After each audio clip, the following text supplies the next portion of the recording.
Pulsar. Pulsión. Pulsión de radio. Un programa donde la cultura late y el inconsciente nunca falta a la cita.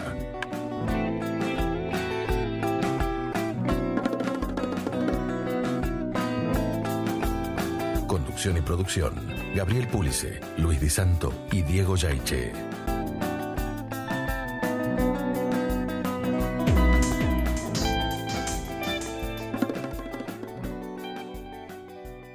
Bueno, muy buenas noches a nuestra querida audiencia. Esto es Pulsión de Radio. Estamos en nuestra tercera temporada y ya perdimos la cuenta. ¿Qué episodio? 41, 42, por ahí. Pero bueno, muchos. Estamos terminando el año llenos de alegría. ¿Qué tal? Muy buenas noches, Diego. ¿Qué tal? ¿Cómo les va? ¿Cómo andan? A los dos Diegos.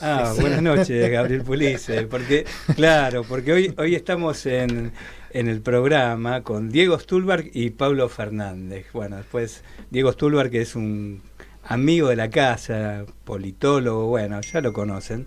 Y bueno, después les voy a contar con quién vino hoy Diego Stulberg. Bueno, igual al con quién vino lo saludamos. Buenas noches, buenas noches. Muy buenas noches. Bueno, y hoy vamos a tener como tema central de la entrevista el fracaso de las cosas que, bueno, a veces fracasan algunas cosas, ¿vio? Después les vamos a contar un poco por qué pensamos este título, que en realidad Sí. es una invención de Liliana Herrero, ¿no? Ajá, bien. Bueno, pero no se acaba ahí el programa, No, porque hoy vamos a contar también con la participación de Hugo Boskin, que en la sala de cine, bueno, vamos a cerrar este ciclo en relación a la perversidad, al mal, pero esta vez la encarnadura del mal va a estar del lado del público. Vamos hoy a traer a la sala de cine a Hamlet.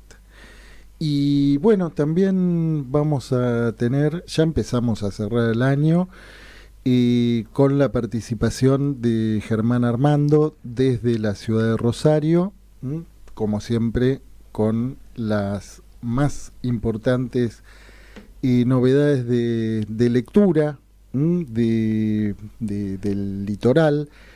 Esta vez nos trae el comentario de un título también a tono con los temas que vamos a tratar: Las herencias rotas, ensayos freudianos de Juan Gonella. Bueno, si les parece bien, vamos a una pausa musical y enseguida estamos en nuestra hora de entrevista. En Pulsión de Radio ya se viene la hora de entrevistas. La hora de entrevistas. Bien, bueno, como les contamos, estamos con Diego Stulberg, politólogo, amigo de la casa. Y Diego, ¿y quién te acompaña hoy, nuestro otro invitado, Pablo Fernández? ¿Quién es Pablo Fernández? Bueno, en primer lugar es un muy buen amigo mío, hace muchísimos años, lo cual supone aclarar que soy 20 años mayor que él, ¿no? Por lo menos, a quien cree que más. Pablo es un amigo conocido en circunstancias, en otros mundos, pero tenemos con él una larguísima conversación que fue pasando por muchos periodos. Cuando lo conocí a él, lo conocí a través de su familia, de una conversación muy grande con su familia. Es una familia que hizo una experiencia extraordinariamente difícil e interesante, que es la migración de Bolivia a la Argentina y la instalación en la Villa 1114 del Bajo Flores, ¿no? Si me permitís, Pablo, rápidamente decir algunas cosas, vos después refutame todas las que quieras. Te permito. Primero me tocó conocer tampoco en términos personales, digamos, lo conocí a Pablo yo también siendo parte de un colectivo, él de su familia y yo de un colectivo, que era el colectivo Situaciones, que en aquellos años hacíamos lo que llamábamos investigación militante. La madre de Pablo es una importante, yo la llamaría así, líder comunitaria, y no estoy hablando con suficiente precisión, es digamos una persona que tiene un brillo comunitario muy especial, ¿no? Entonces después si quieren profundizamos. Y el papá de Pablo, trabajador metalúrgico de muchos años, con una experiencia en el cuerpo de delegados del barrio. Son dos personas que han portado, digamos, en la migración un elemento comunitario muy rico y muy activo, que tienen 5 hijos, cada uno de ellos es una singularidad muy particular. Pablo es el menor de ellos, y a veces creo que es aquel que sobre el que decantó una parte importantísima de la experiencia en su cabeza. Es una persona, cuando tenía 10 y tantos años, después de haber sido presidente del centro de estudiantes de su colegio, el Normal 4, ¿no? Sí, Normal 4 del Caballito. Hicimos una experiencia de leer entera, página por página, la ética de Spinoza, entera, con grupos de personas, ¿no? Y Pablo siempre fue una persona muy, muy aguda, muy reflexiva, digamos, ¿no? Y el último capítulo de esta relación muy larga, que ya si quiere Pablo contará más cosas, porque hicimos muchas cosas juntos, fue un llamado que Pablo me hizo por teléfono cuando en las PASO, cuando Milei ganó la elección, digamos, interpelándome, diciendo, tenemos que pensar esto que está pasando, acá está pasando algo. Ya habíamos tenido algunos encuentros para charlar sobre Milei, porque Milei todavía me parece a mí una figura inverosímil, pero Pablo tuvo siempre una comprensión sobre ese fenómeno, sobre qué es lo que pegaban en los lugares donde yo no me imaginaba que podía pegar, digamos, y donde hoy vemos lo corto de nuestra visión cuando nos sorprende que haya ganado, ¿no? Entonces, Pablo, digamos, me hizo saber que había una conversación muy importante que tener sobre el mundo, digamos, un mundo que estaba yendo por ese lado, y hicimos una serie de 4 encuentros, por ahora, que le pusimos un título que creo que por ahora nadie se ha dado suficientemente cuenta, que es un título que surge de la ética de Spinoza, que se llama Causa Parcial. Bueno, y en esos 4 capítulos conversamos entre nosotros y también con otras personas, desde Liliana Herrero, que justamente puso el título de este capítulo, hasta Alejandro Berkovich, hasta amigos de Pablo, del barrio, de la villa, con los que, digamos, a la que le hemos dedicado un buen tiempo a tratar de entender, a hacernos preguntas, como siempre a cruzar fronteras, digamos, ideológicas, barriales, de clase social, de color de piel, ¿no? Entonces, no sé, Pablo, si te sentiste suficientemente presentado, si querés. Sí, evidentemente sí. Voy a aclarar o picantear o corregir algunas cosas para mí, que es, el diálogo no termina nunca, incluso con un tiempo largo sin hablarnos, ese diálogo nunca termina, y que el último llamado post-paso te lo hice yo, te busqué, pero ya vos me habías contactado porque también había algo de un mundo que no comprendías cuando salió tercero en Ciudad Milei, claro, en las elecciones de hace 2 años. En el 21. En el 21. Que en ese momento veníamos de no hablar mucho tiempo, y me pareció sorprendentemente también tu búsqueda, porque había algo, un fenómeno, ¿no?, que en ese momento ya no se comprendía, sí, y que ya había que pensarlo, me parece. Sí. Y que se subestimó, hubo un momento en que pudimos pensarlo, escribir cosas, creímos que no iba a explotar de la forma que explotó, pero no, volvió. Después la presentación está. En lo demás voy bien. Bueno, bien. ¿Y por qué causa parcial entonces? Mira, en la cita de la ética de Spinoza, claro, dice que los sujetos cuando pueden ser causa de aquellos afectos que experimentan, son causa adecuada de sí mismos. Mientras que cuando no pueden dar cuenta de aquello que les ocurre, de aquellos afectos que experimentan, son causa solo parcial de sí mismos. Uh-huh. Entonces, a mí me parecía que es una cita, que además con Pablo, que Pablo había trabajado en su momento en el grupo de estudio que teníamos, era por un lado una complicidad en términos de la ética de Spinoza, y por otro lado una confesión hecho en términos de logia, pero que podía llegar algún día alguien a hacer esta pregunta que haces vos y tendríamos que explicarlo, claro, diciendo, no somos lo suficientemente causa de nosotros mismos, ¿no? En las múltiples maneras de pensarlo, digamos, somos sujetos que estamos obligados a investigar en qué condiciones queremos lo que queremos, votamos lo que queremos, lo que votamos, pensamos lo que pensamos, ¿no? Lo que creemos de nosotros mismos no es suficiente. aquello que no se puede explicar por sí mismo, y eso me parecía muy interesante como nombre. Reconciliarme con Spinoza después de un tiempo sin leerlo me llevaba a ese punto de no poder explicar como mucho, ¿no? Y quizás ahí tocamos este punto, ¿no? Que yo te comentaba que para mí es un sintagma tan logrado, ¿no? Porque condensa tantas cosas, que es, tampoco podemos explicar nuestros fracasos, ¿no? No, desde ya, que es cada vez más Nuestro, evidente. ¿a quién te refieres? ¿El fracaso de quién? Habla por vos. Eso es que es más evidente. Liliana Herrero usó esa frase sin haberla pensado antes, como es ella, ¿no? Una persona iluminada y los últimos años vinculadas con muchos niveles de dolor, inspiración, que la ha convertido en una pensadora extraordinaria, ¿no? Entonces Liliana había escuchado las conversaciones anteriores con Pablo y pidió conocerlo. Así que cuando llegamos con Pablo a la casa, que era su casa de ella y de Horacio González, ¿no? Que por eso yo había conocido también en otros momentos, Liliana lo esperaba a Pablo con verdadera ansiedad y con la pregunta si estaría a la altura de hablar con Pablo, ¿no? Porque le había impresionado mucho el modo en que Pablo estaba enfrentando las cosas. Y en medio de esa conversación, yo creo que en boca de ella, en boca de Liliana, ella me corregirá si escucha esto, yo creo que también había una pregunta muy generacional, sobre el proyecto generacional de militancia de los 70, de expectativas, digamos, de otra sociedad, es decir, de una especie de fracaso que ella necesita interrogar, necesita seguir interrogando, y entonces me parece que nos abría una zona en donde digamos, el fracaso no es solamente un momento, digamos, de autodesvalorización, no en ese sentido, ¿no? Sino en el sentido de hacerse cargo del drama que estamos viviendo. Bastante habitable, ¿no? El fracaso como algo a habitar y asimilarlo fuertemente. Exactamente, porque ella en un momento dice que ella está en el corazón del fracaso de las cosas, ¿no? Y incluso dice algo que a mí esto de habitar, ¿no? Eso que planteas también es eso, que como que se va a permanecer ahí el resto de sus días y pensando desde ahí, ¿no? Como si fuera, y esto por ahí una de las preguntas que tenía ganas de hacerle, como si fuera el lugar desde donde es posible pensar algo distinto. Bueno, así por lo menos en esos términos describe. Empiezo con mis delirios propios, puedo. Sí, empecemos. Benjamin Kafka dice, ¿no? Solo podía escribir ahí donde había fracasado.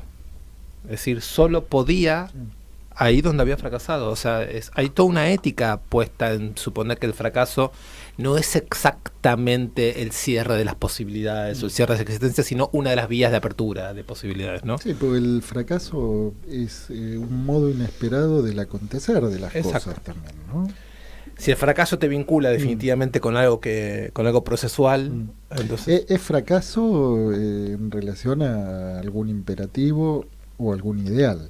No, y disociarlo también de un poco de la idea de impotencia de algo que sea una pasión triste. O sea, agarrar y pensar lo que realmente se pueda construir o convertir en una potencia de algo alegre, me parece. Como la forma en que lo plantea, aparte Liliana, me parece... Bueno, ella tiene una ternura infantil, me parece, con cómo me recibió, un nerviosismo y una cosa en el cuerpo de alegría, no sé cómo describirlo. Que te hace que te llegue de una forma, incluso hablando del fracaso, que te toca corporalmente, me parece. Y creo que lo transmitió muy bien ella en esa charla. ¿Y qué pensás que esperaba de vos? Yo te digo la verdad, no sé si cumplí sus expectativas. ¿Por qué tanta expectativa?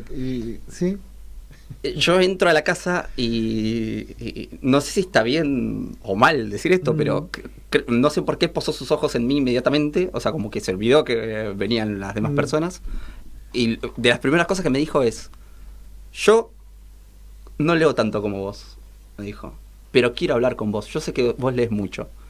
Y yo la verdad no tengo idea si leo mucho o poco, pero estoy convencido que leí mucho menos que ella, y me puso en un papel en el que era difícil decirle que no a cualquier cosa que me diga, porque me conquistó inmediatamente. O sea, me pareció eso, esa vitalidad infantil, divertida y de que le caiga bien por un video, me pareció como sorprendente. Uh-huh. Y junto con el fracaso de las cosas, también aparece esto de estar en el corazón, ¿no? Porque me parece que yo comparto que hay una cuestión que tiene que ver con, por lo menos escuchaba en la entrevista cuando hablaba con ustedes, la cuestión del pasado político compartido, pero también hay algo que tiene que ver con el amor, ¿no? Yo esto lo hemos charlado, ¿no? Que yo te decía, en el fenómeno Milei hay que pensar también que hay algo vinculado al amor, ¿no? Ya que estamos hablando de Liliana llega a decir algo así como: es un personaje con ideas fracasadas, ya fracasadas, en sentido de ahora sí, de fracaso, de todo mal, pero con un plus. Yo creo que ese plus, no la quiero interpretar a ella, yo lo digo yo ahora, ¿no? Exacto. Ese plus tiene que ver con la manera de poner el cuerpo en las cosas que se dicen, que eso es algo que ella dice admirar mucho de Bifo, por ejemplo, y de pensadores con los cuales no necesariamente coincide con lo que dicen, pero la manera, solo que, y esto es un tema para conversar, creo que es muy complicado, ¿no? ¿Qué tiene la figura como Milei que no es exactamente el contenido en términos de doctrina política y económica como para haber sido tan magnético con respecto a partes tan amplias y tan heterogéneas entre sí de la población, ¿no? Conversémoslo. ¿Vos qué pensás? Me parece interesante eso de ella lo ejemplifica con Bifo primero y después con Milei.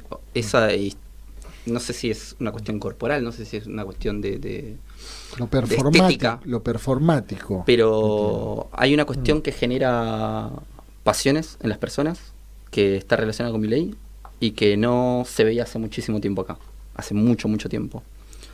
Creo que nos lo recuerda hace 2 días, después de mucho tiempo, el fenómeno de Riquelme, que va por el mismo lado, sin necesidad del histrionismo. Entonces no sé si tiene que ver con el histrionismo en sí, sin esa necesidad, pero sí con detalles, momentos, ventanas o gestos que despiertan el querer levantarse de una silla. Y creo que eso es amor en un punto. A ver, porque pensaba... Son justamente figuras antagónicas. Exactamente, ¿no? Exactamente lo que dice Gabriel, ¿no? O sea, porque justamente Riquelme en su momento el rasgo era la famosa pausa Riquelme, ¿no? O sea, había algo del orden de la pausa que era lo que lo caracterizaba en su juego, pero también en su manera. Uno puede ubicar cuando él habla, aparece esa pausa. Pero no es exactamente lo que uno podría ubicar en todo caso. Lo de Milei es sin pausa, ¿no?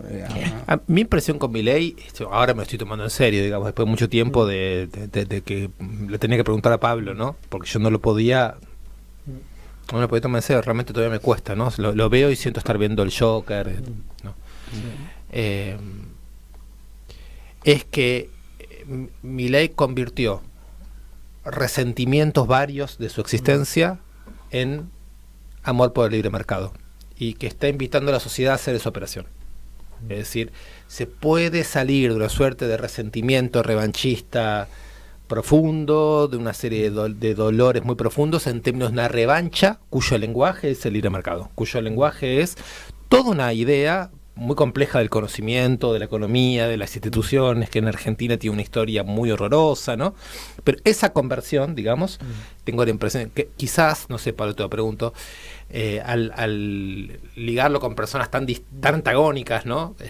Como figuras que estamos pensando, que nos interesan sus retóricas, como pueden ser Riquelme o como puede ser Bifo, no estamos pensando tanto en sus contenidos, que pueden ser opuestos, como en el hecho de figuras que transmiten algo en el plano de los afectos, ¿no? Con estrategias diferentes. Sí, de hecho creo que Milei es muy consciente de eso y lo tiene súper en claro, que el contenido en sí vale poco, tiene un valor menor que lo que signifique para los demás. Entonces, en un principio él lo que era, me parece, es alguien que aportaba recursos y argumentos para discusiones.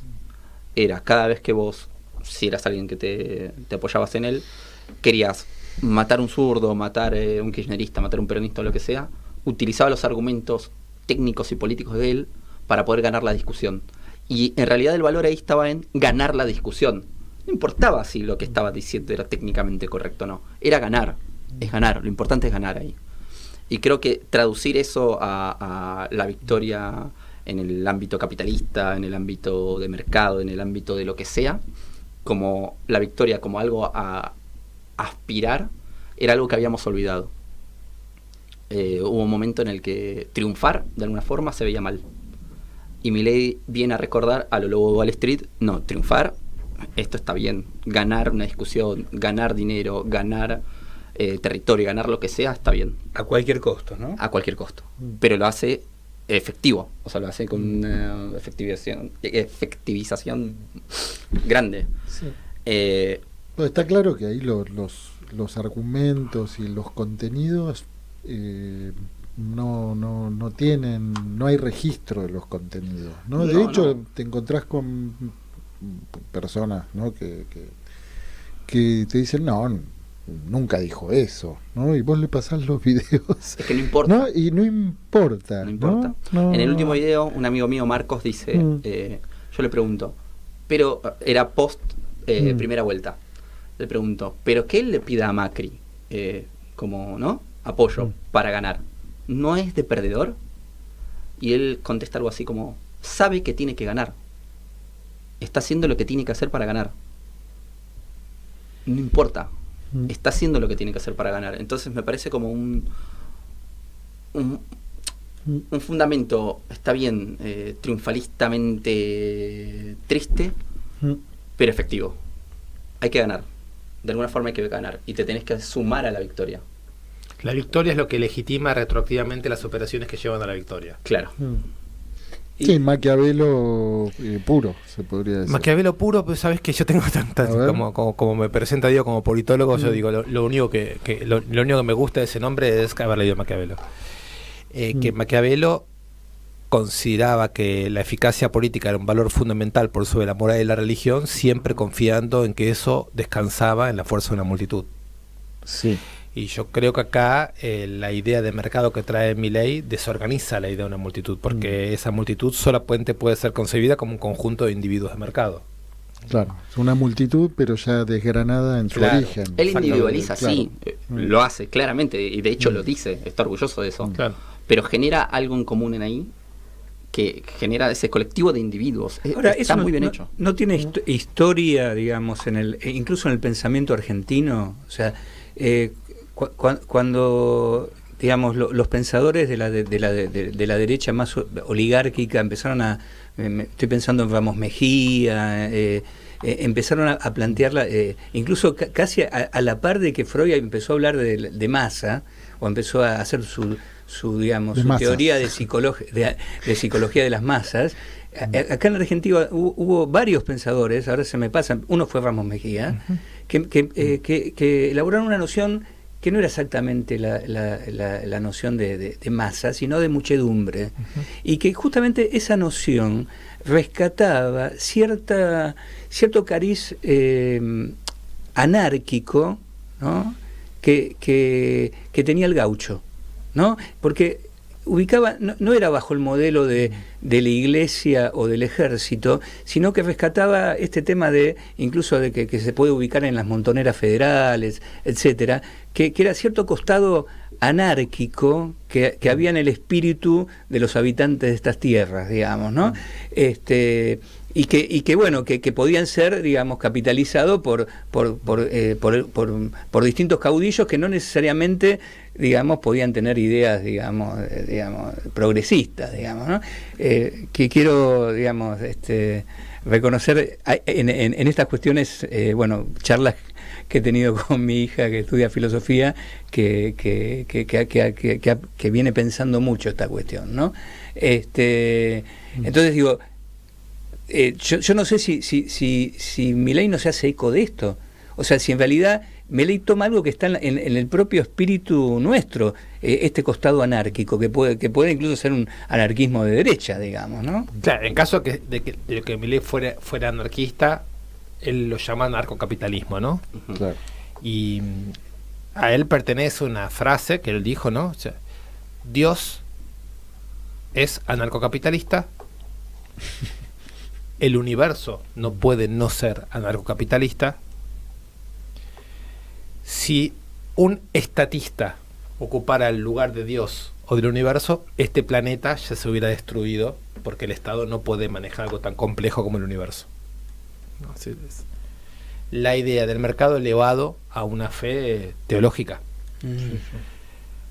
Uno se puede reír de esto, la risa puede acompañar pensamientos que no son cómicos también. Puede ocurrir, digamos, ¿no? Yo tengo la impresión de que la idea de elevar las categorías del mercado a una dimensión de fe, a una dimensión teológica, entronca no solo con lo que puede haber la tradición argentina, sino con la tradición profunda, pesada de lo que somos, ¿no?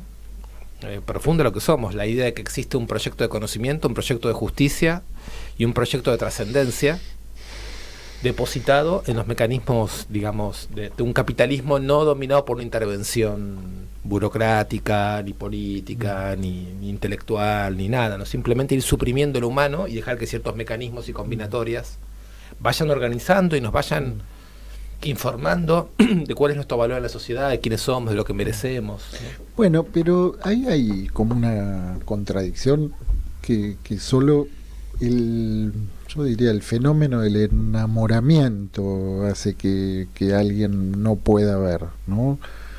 Que está muy bien eso, ¿no? Incluso el gaucho como precursor, ¿no?, del anarcocapitalismo, ponerle. Pero ¿cómo se conjuga Macri con eso? ¿No? ¿Cómo se conjuga Macri con eso? Porque Macri no es un anarco nada, es un concentrador de poder y de capital. Eso no es anarcocapitalismo. No. Yo los invitaría a ir a una pausa musical y lo dejo como pregunta, en La Ribera, y antes Malbicho, interpretado por los fabulosos Cadillacs. Bueno. No, la pregunta que hacemos tiene la complejidad de que desplaza mucho la perspectiva, porque hasta ahora estamos tratando de entender en qué consiste la eficacia discursiva y por qué ciertos sectores pueden, muchos sectores pueden, como dijo Pablo, activarse en relación a ese discurso. Ahora vos lo que estás diciendo es, sus alianzas políticas reales no confirman eso, nos meten en un mundo mucho más contradictorio y complejo. Sí, que lleva una tensión, ¿no? O es todo un gran engaño, ¿no? Es la gran pregunta. Ahí cuando decís eso ya activas en nosotros el discurso crítico. Entonces yo digo, no, pero ¿qué es el capitalismo de mercado? Por favor, que alguien me muestre un país del mundo, un minuto del universo, en donde el capitalismo no haya sido de Estado. ¿Qué es un capitalismo? Si el Estado es una categoría del capitalismo. Pero es una categoría central. Es una pregunta injusta para Milei, me parece, la que hiciste igual. Porque creo que no encaja Macri en el anarcocapitalismo, sino que Milei encaja en el modelo que viene con Macri. O sea, no es que está renunciando, no está renunciando a su doctrina o lo que sea, pero Macri, sino Milei. Claro, ¿qué comanda qué? ¿Quién está en el comando, no? Entonces, en el término de la victoria o del ganar, sí, el que está renunciando a lo que en principio decía que iba a hacer es Milei, no Macri. Sin dudas. Entonces, la pregunta no es cómo encaja Macri ahí, sino cómo encaja Milei. Bueno, era un chiste que circulaba, ¿no? No, claro, a lo que voy es eso. O sea, pensar que la derrota sería de Macri en ese aspecto sería no pensarlo bien. Y también suponer también que Milei entrega todo también es no pensarlo bien, me parece. A ver. Hay un concilio en el medio, no tengo un claro de economía, la verdad, pero creo que hay un concilio en el medio en el que todas fuerzas se encuentran. Así como Moreno se encontraría con Milei, Macri se encuentra con Milei. Entonces, todos pueden encajar en cualquier lado, me parece. Le daría también esta vuelta, ¿no? Recordando un libro extraordinario de Alejandro Horowitz, que acaba de salir, El kirchnerismo desarmado, donde él hace esta distinción, ¿no? Una cosa es el programa de gobierno que un partido político somete a un electorado y arma un arco de votantes que le permite constituir mayoría. Milei en eso fue muy eficaz, porque sin tener estructuras políticas, le ganó a todos los partidos políticos del sistema en una elección. Sí. Muy eficaz. Con eso no consiguió el 50, ¿no? Eso hay que recordarlo. Con eso consiguió el 30% de los votos. Las alianzas posteriores con Macri llegan al 50%. Otra cosa es, ¿cuál es el programa de Estado? Dice Horowitz. Es decir, ¿cuánto de ese programa de gobierno es negociable con el programa del bloque de clases dominantes, llamado principio de la realidad, digamos, ¿no? ¿Qué pasa cuando hablo con el Fondo Monetario, cuando hablo con las empresas, cuando hablo con los bancos, cuando hablo con Javad Lubavitch y otros poderes más o menos sórdidos de nuestro mundo? Ahí se va perfilando digamos, algo así como el programa efectivo que el bloque de clases dominantes sus contradicciones tiene para la Argentina, no es lo que Milei dijo que iba a hacer. Ahora, ¿cuál es la habilidad de Milei? Que lo de Pablo lo escuchó así, ¿no? Milei no es una mera máscara utilizada para ganar una elección, sino que es el punto de apuesta a un acuerdo entre una enorme frustración política y hasta un cierto espíritu de impugnación y de venganza política con el bloque de clases dominantes. ¿Qué sale de ese tratamiento? Sale algo que el propio bloque de votantes, digamos, después lo padecerá y dirá, ¿por qué voté a esto? Que es el fin del enamoramiento. Surge un mecanismo como surgió con Menem Cavallo, capaz de sostener una suerte de enamoramiento o de ilusión con el sistema capitalista, capaz de durar un tiempo. Creo que esas son las preguntas que hoy nos estamos haciendo, ¿no? Sí, Y esto me quedó... Todos encajan con todo. Ahí me quedo dando vuelta. Me dio como... Me dio, porque ahí también y aparecerían también los otros protagonistas de esto, que son los que ganaron pero perdieron, o perdieron pero ganaron alguna banca, ¿no? ¿No? Eso... a ver, entonces, dos preguntas. Primero, si esos también encajan, y cómo es esta idea de que todos encajan con todos. Yo creo que el todos encajan con todo tiene que ver con la ductilidad del humano a aspirar a pertenecer. Entonces, ¿cuánto entregás de lo que sos o cuánto pones en juego de lo que sos para pertenecer a algo? ¿Y cuánto de esa victoria te va a satisfacer estando ahí? ¿Cuál es tu mínima victoria que paga el hecho de soportar ciertas concesiones o no? Creo que en Argentina hay bastante más tolerancia a eso. En el peronismo con Menem, ¿cuánta gente era peronista y justicialista de verdad? ¿Y cuánta era neoliberal que se podría haber peleado 15 años antes con toda la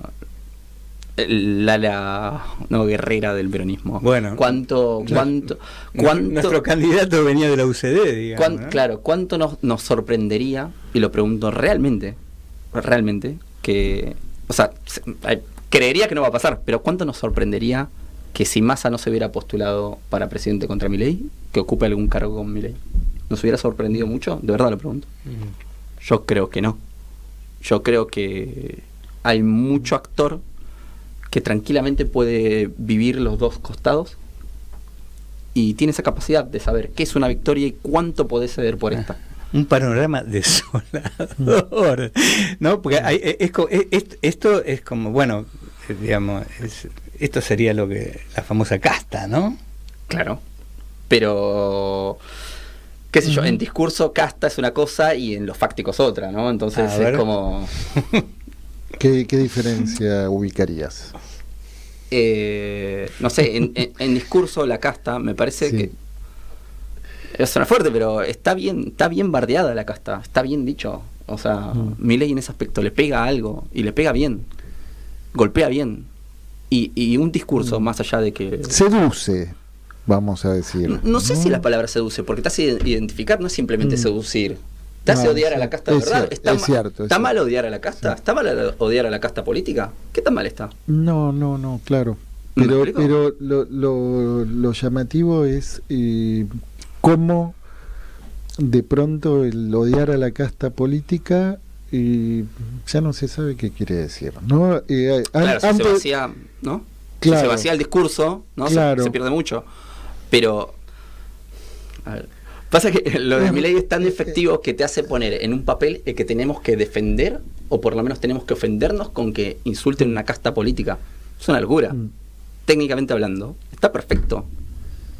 Entonces, con eso me refiero a la cosa triunfalista de Milei. Ya ganó en el momento en el que te ponen en una posición en la que estás defendiendo cosas que no tendrías que defender. ¿Y por qué los actores que ahora se van a aliar con Milei no pueden hacer lo mismo? ¿Por qué nosotros podemos votar a Massa sabiendo que es una mierda total, sabiendo que es de derecha y todo lo que trae Massa, y decir, hay que votarlo porque hay que votarlo? ¿Y por qué los políticos que se van a aliar ahora con Milei o los votantes no pueden decir lo mismo?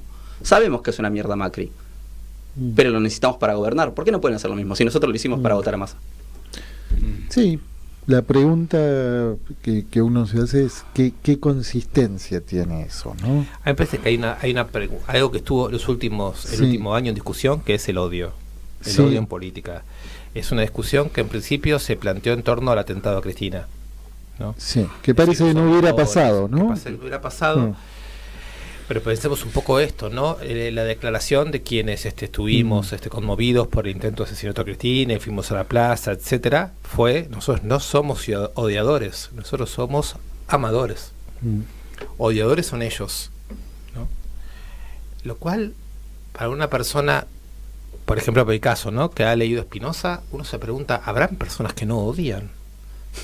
Yo que odio, no merezco ser parte entonces del mundo, digamos, que aspira a reformas sociales, etcétera. O sea, me debería avergonzar. Y el odio de clase era tan mal, la pasión, era un afecto tan equivocado. Cuando Milei dice odio la casta, yo me siento excluido de una pasión que me encanta. O sea, yo odio la casta y sobre todo no quiero ser la casta. Me incomoda mucho ser visto como casta. Me parece una gran pasión política el odio de la casta. Sí. Me pregunto por qué no es nuestra. ¿Por qué es de personas que garantizan el mundo en que la casta existe, el odio de la casta? O sea, me pregunto entonces si la idea de que hay amadores y odiadores no fue concederle al fascismo, a la derecha más reaccionaria, el poder de una crítica que debería haber sido nuestra si es que nosotros aspiramos a existir en este mundo con un mínimo de legitimidad. Y aparte esta idea, digamos, medio hippie, ¿no? De que el amor vence al odio, ¿no? Como si, digamos, bueno, si lo dijéramos en términos freudianos, no sé, como si Eros no fuera un aliado de Tánatos, ¿no? Que la vía esta el otro día, hablando con unas colegas, ahí por el oeste aparecieron unos carteles que era más amor, ¿no? Todo junto, ¿no? Y yo hice menos odio, ¿no? Claro, pero era todo junto, pero más amor es uno puede hacer un anagrama. Más amor es mazmorra, ¿no? O sea que, digamos, que el más amor, ¿no? Esta consigna en realidad llevaba a la mazmorra. No era justamente la mejor consigna para oponerse, entre comillas, a Tánatos. Pero tiene razón. Ese tipo de consignas que me producen odio, me producen mucho rechazo, porque una cosa era votar contra lo que identificamos como una amenaza de derecha y otra cosa era declararle un amor a Massa o situar el amor en el lugar de Massa. ¿Que hace cuántos siglos fue con Macri a Davos? No tantos, ¿no? No. Es decir, era el peronismo de Macri, ese señor. Para no ahora leer toda la biografía de Diego Genú sobre Massa, que la podríamos repasar y nos enteraríamos que digamos que el candidato que le pusimos a la derecha, un candidato que era básicamente la claudicación de todas las posiciones que hubieran permitido un tipo de movilización crítica que no tuvimos. Cuando digo movilización crítica, lo que quiero decir es los que estamos contra una democracia de mierda somos nosotros.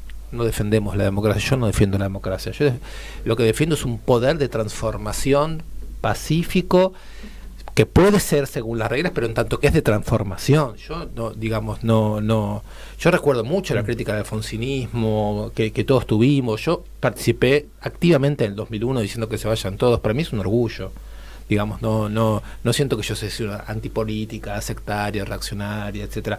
Y me apena muchísimo también lo que pasó con los derechos humanos. Porque una cosa es entender que el 76 implicó destruir un montón de cuerpos para aplicar un plan económico y por lo tanto tener en la cabeza que hay una relación directa entre derechos humanos y economía, y otra cosa es que los derechos humanos se conviertan en una bandera, digamos, totalmente separada de la materialidad económica y social de una cierta situación, y decirle a la gente, no tenés derecho a criticar la inflación o la precariedad laboral, porque al hacerlo te estás oponiendo contra mí que administro el discurso de los derechos humanos. Eso me parece una canallada. Siempre me lo pareció. Hoy es doloroso decirlo, pero la pregunta es, ¿por qué no fuimos capaces, por qué no somos capaces de volver a religar derechos humanos con economía? Bueno, pero no lo religa Milei, o Macri más que Milei, porque justamente los dos ministerios que logra son economía y, es que no tengo y dudas seguridad. de que la derecha lo replantea. ¿No? Ellos tienen clarísimo que destruir ese núcleo de historicidad, porque destruyendo ese núcleo de historicidad se puede avanzar en la acumulación capitalista. El problema es que nosotros lo olvidamos. Pero de alguna manera este olvido lo religa Macri, ¿no? Porque él no olvida. Entonces dice, bueno, te dejo esto. Ni olvido ni perdón se lo quedó él. Claro, o sea, yo tengo claro que derechos humanos y economía va junto. Totalmente. Entonces pongo a Patricia Bullrich y al Toto, ¿no? Sí. Pero ¿a quién no tienen claro que derechos humanos y economía no va juntos? Y vos lo que estás planteando es que hubo un momento que se olvidó eso, ¿no? Yo digo que no, claro. 140% de inflación. Ahí hay una política a criticar, a desactivar, digamos, no sé cómo explicar esto, las víctimas de los ingresos y los salarios populares de esa inflación, no se les puede pedir a esas personas, eso no es importante en tu vida, eso no es relevante a lo que está ocurriendo otra escena, no esa. Mi impresión es que ahí hay un problema. Tengo una amiga que es oficial de policía y me junto porque la amo, me junto y me llevo bien. Y me cuenta eso, o sea, yo le digo, che, vos sabés que, ¿no? La vicepresidenta, porque le pregunté justamente porque labura en policía, ¿no? ¿Te cae bien la vicepresidenta y todo esto? Y me dice, no sé, no me interesa, siendo policía. Y le pregunto, pero ¿sabés qué reivindica, ¿no? Esto y esto? Y me dice, sí, Pablo, pero no importa, me dice. Está todo bien con los derechos, pero no importa. No me lo dice en un modo fascista, me lo dice, no importa. El otro día fui a un allanamiento, me dice. Y encuentro un chabón, un pibe así, me dice, no come hace 3 días. ¿Qué le estoy discutiendo? No me está objetando fascistamente ella. No me está diciendo, no importan los derechos humanos pues es una mierda. Me está diciendo, escúchame, la realidad está acá, no está ahí. Pues es otra cosa, es otra discusión, que sea una mierda la vicepresidente, o lo que sea, o lo que dice. Pero escuchar eso, me parece, es agarrar y prestar atención a lo que hay que prestar atención.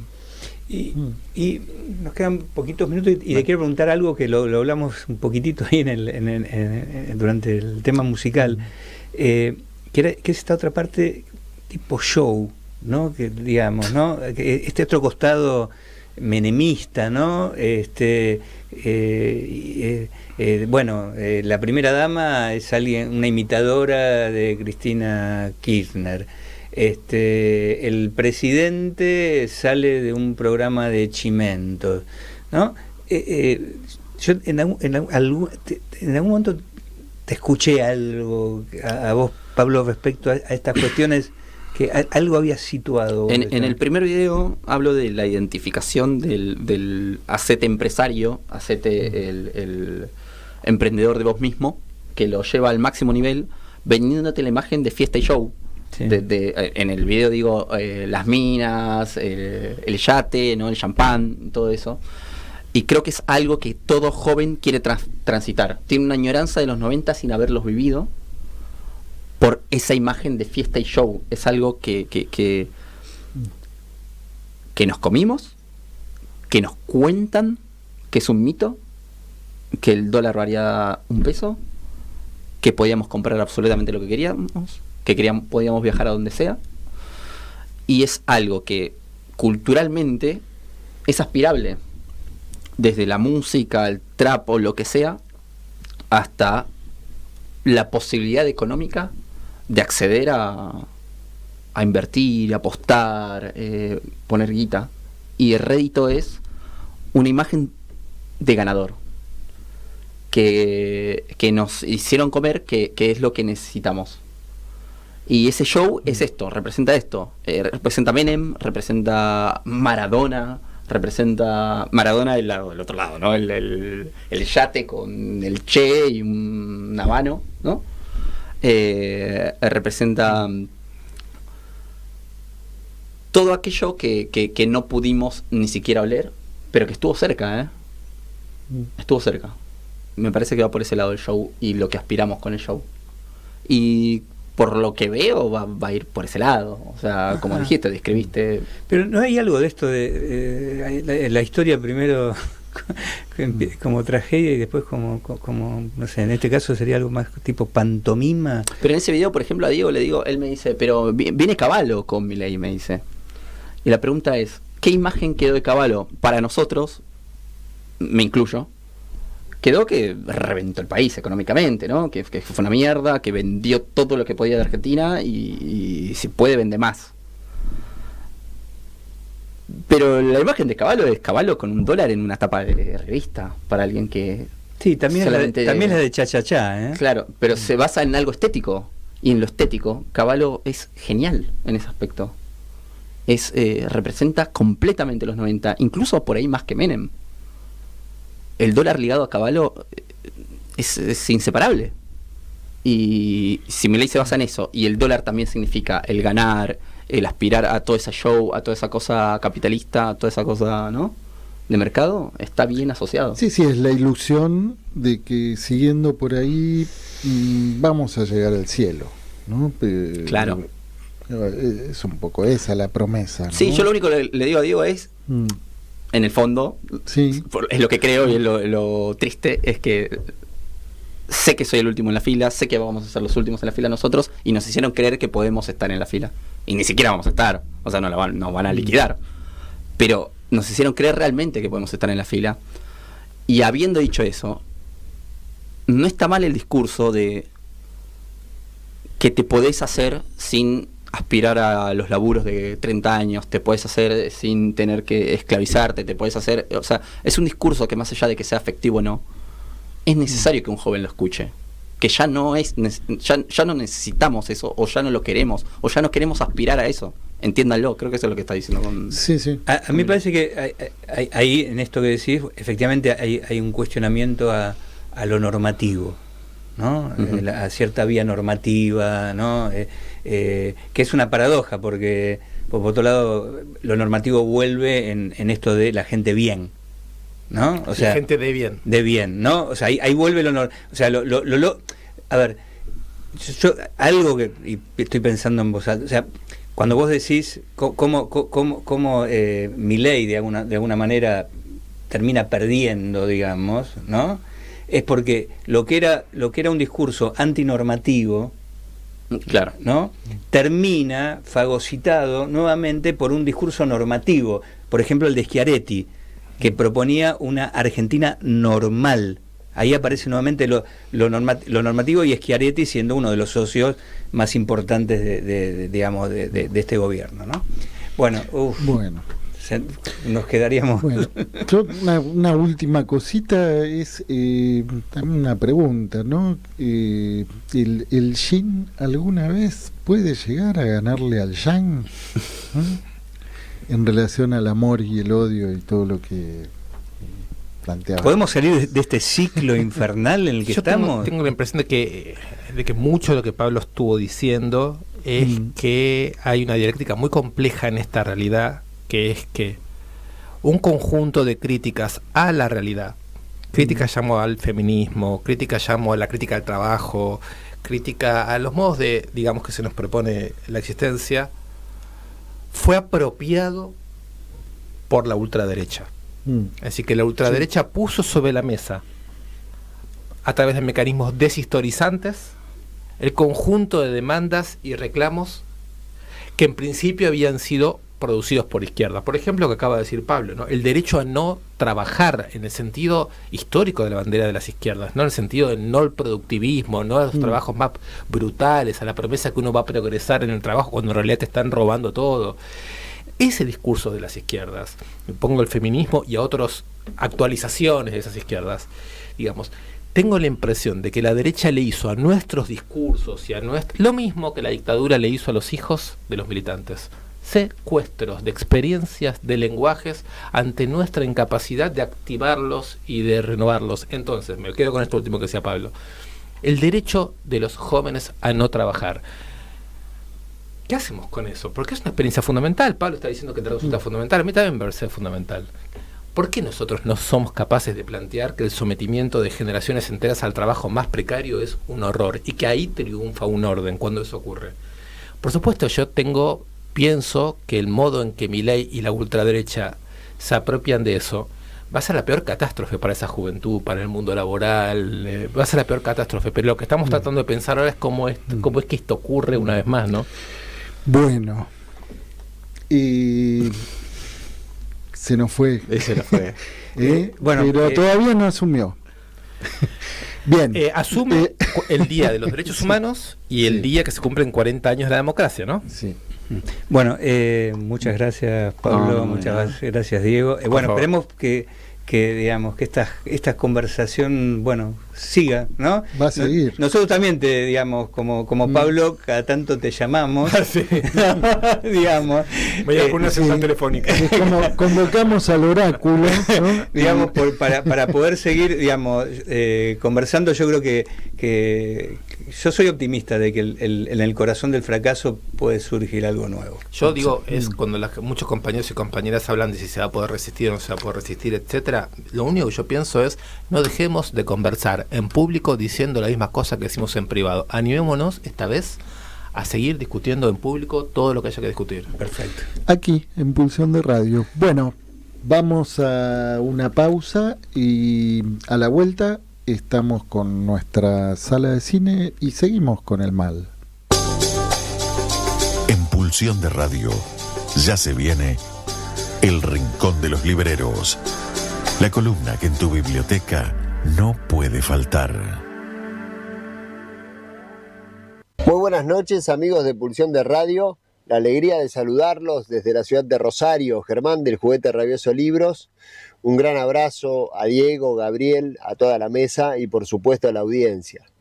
Llegando ya al fin de año y en el especial contexto en que lo hacemos, bueno, estrechar aún más el abrazo de manera que la incertidumbre y cierta sensación de fragilidad general en que estamos envueltos no se encuentre, sin embargo, muy vitales.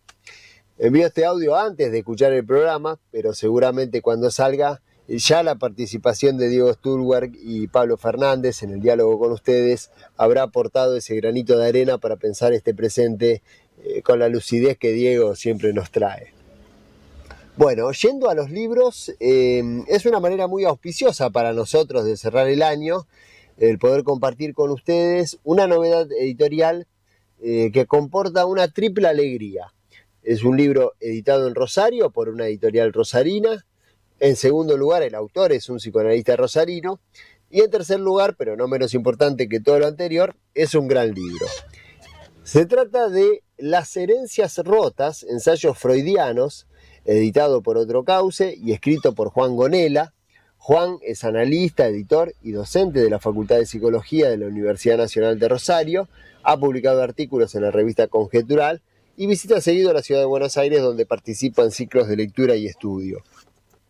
El libro está dividido en 3 secciones: lecturas, anacronismos metapsicológicos y la experiencia sensible, y lo completa una especie de coda final o epílogo que lleva por título Huelga de estilo. Es un libro que en una primera impresión vemos que es sensible a cuestiones habitualmente desdeñadas o peor, sobreentendidas, como qué es leer, qué es una transmisión, una herencia, qué nombramos con la palabra estilo. Vemos que surgen en sus páginas nombres como Adorno, Scholem, Benjamin, Merleau-Ponty, por lo cual nos damos cuenta de que se desenvuelve en un registro complejo, riguroso, y por eso es un gran gusto y una suerte poder ahora charlar brevemente con Juan. Por supuesto, te agradecemos muchísimo tu tiempo y tu disponibilidad, y te queríamos preguntar, o mejor, te queríamos pedir que nos cuentes con qué nos vamos a encontrar en estas páginas si tuvieras que hacer una invitación lo más accesible posible. Muy buenas noches, Juan, te escuchamos. Hola Germán, Bueno, muchas gracias por la invitación y también por tu presentación. Para mí también es como un doble gusto conversar ahora con ustedes porque, bueno, por una parte siempre es una alegría poder editar un libro en el contexto o en los contextos en los que estamos acostumbrados a vivir. Y por otra parte, porque también este libro es parte de una conversación muy, hasta ahora como muy íntima o salida al espacio público en clases o en algunos artículos, digo, una conversación muy íntima con libros que en gran medida también ha sido una conversación en el juguete rabioso y hay como una amistad que se juega en todo esto. ¿Con qué se van a encontrar los que lean el libro? Bueno, a mí me gustaría que se encuentren, o por lo menos yo lo pensé así, con una especie de, por un lado, como un diario de lecturas, que es algo en lo que vengo pensando hace bastante tiempo, cuáles son las marcas en la vida de un lector que dejan los libros, las palabras, bueno, todo ese universo que hay en un libro, cuáles son las marcas que ese compañero que es el libro deja o no. Entonces lecturas va por ese lado y también una reflexión sobre, una reflexión o una serie de cuestiones planteadas para poder, para animar a pensar y para seguir dialogando sobre, bueno, cuál es nuestro estado de lengua hoy día, de qué hablamos, cómo hablamos, eh, qué pasa con nuestra lengua, siguiendo como una cuestión que en algún momento nombra Adorno, y yo cito ahí en el libro, de tomarle la palabra a lo que ha pasado con las palabras. Me parece que esa es una cuestión central y que está un poco retomada a través del problema de la lectura, el problema del estilo, el problema de la escritura, el problema del diálogo con los otros. Bárbaro, Juan. Bueno, y no quisiera despedirte sin preguntarte por un aspecto, por uno de los muchos aspectos destacables del libro, pero uno en particular que creo que es especialmente ilustrativo del carácter minucioso de tu lectura de Freud, que tiene que ver, o quisiera que nos comentes vos un poco sobre la relación entre Freud y el concepto.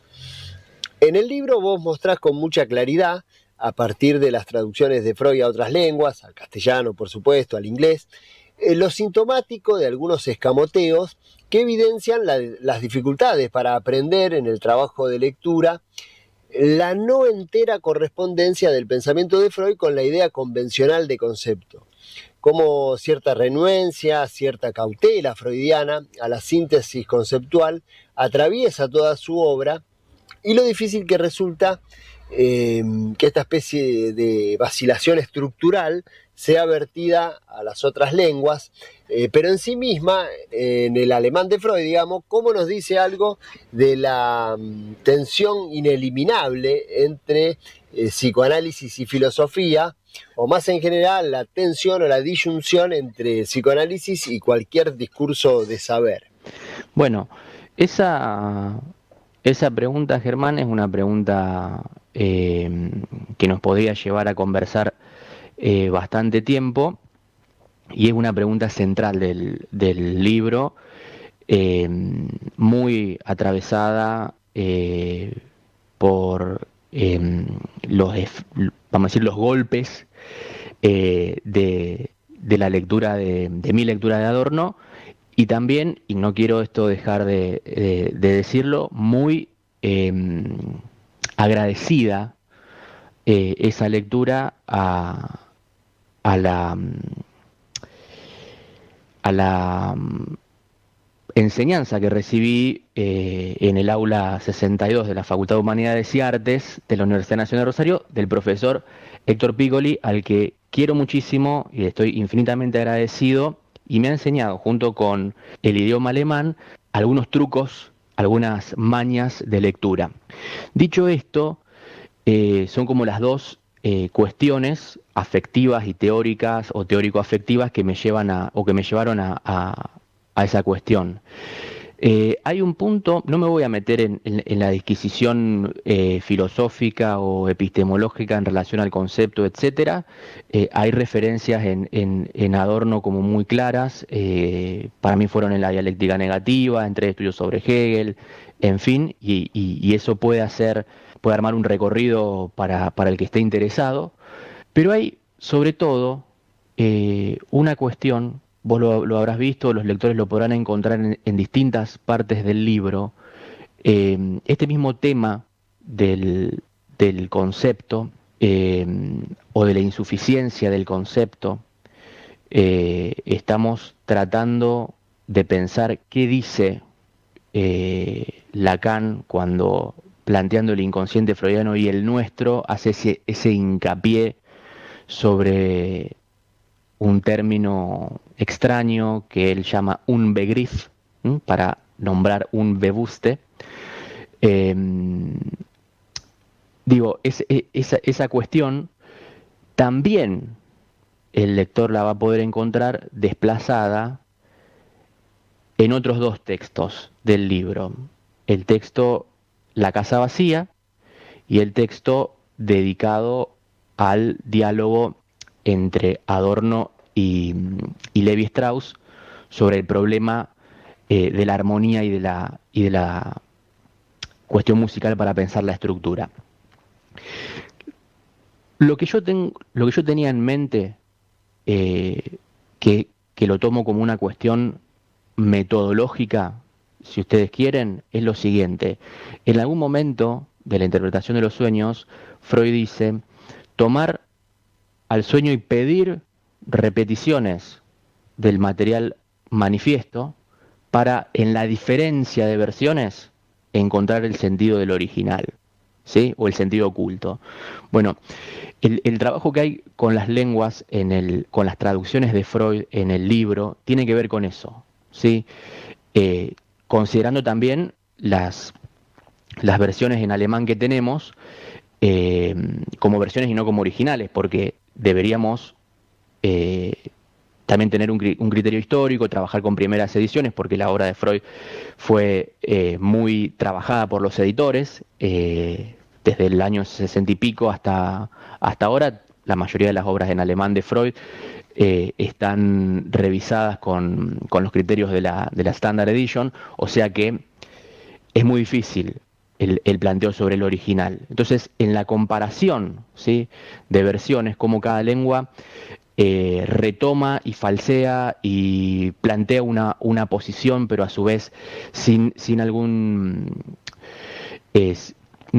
defecto, se va mostrando, ¿sí?, lo que el concepto no puede decir, que me parece que es algo fundamental en la práctica de lectura y en la práctica psicoanalítica, o cómo la práctica psicoanalítica afecta a la lectura. Entonces, ese fue un poco el recorrido y esa es la cuestión que a mí me hace pensar, o me hizo pensar sobre ese tema. ¿Implicancias sobre esto? Bueno, me parece que las implicancias son poner el acento fuertemente, si ustedes quieren, una especie de retórica de la escucha, más que en una teoría. Y eso me parece que es algo que Freud permite pensar y que hay que pensarlo. El inconsciente como una forma de la interrupción, el inconsciente como una forma del tropiezo, el inconsciente como una forma de lo que no de lo no sabido, pero en un sentido fuerte, de lo que sorprende, de lo que avergüenza, de lo que descoloca. Esas son las cuestiones con las que me encontré revisando, bueno, un texto como Lo inconsciente de Freud, en el cual aparecía una cuestión, no diría disruptiva, pero sí un ruido, ¿sí? Que era que básicamente en la edición alemana el primer capítulo no se llama justificación del concepto de inconsciente. La palabra concepto, la palabra Begriff, no está en el texto de Freud. O por lo menos en la versión alemana del texto de Freud, que podemos considerar más cierta, ¿no? Entonces esa anomalía me hizo empezar a leer estas cuestiones. Bárbaro, Juan. Muchísimas gracias por tu tiempo. Te mandamos un muy fuerte abrazo. Y recordamos entonces Las herencias rotas, ensayos freudianos, Juan Gonella, editado por Otro Cauce, distribuido a partir de estos primeros días de diciembre en Ciudad de Buenos Aires, en Córdoba, por supuesto en Rosario y en las principales ciudades del país. Bueno, y con esto también cerramos la columna de hoy. Un gran abrazo, Diego, Gabriel, y por supuesto a toda la audiencia de Pulsión de Radio desde acá, desde la ciudad de Rosario. Pulsión de Radio. Las luces ya se apagan para pasar a nuestra sala de cine.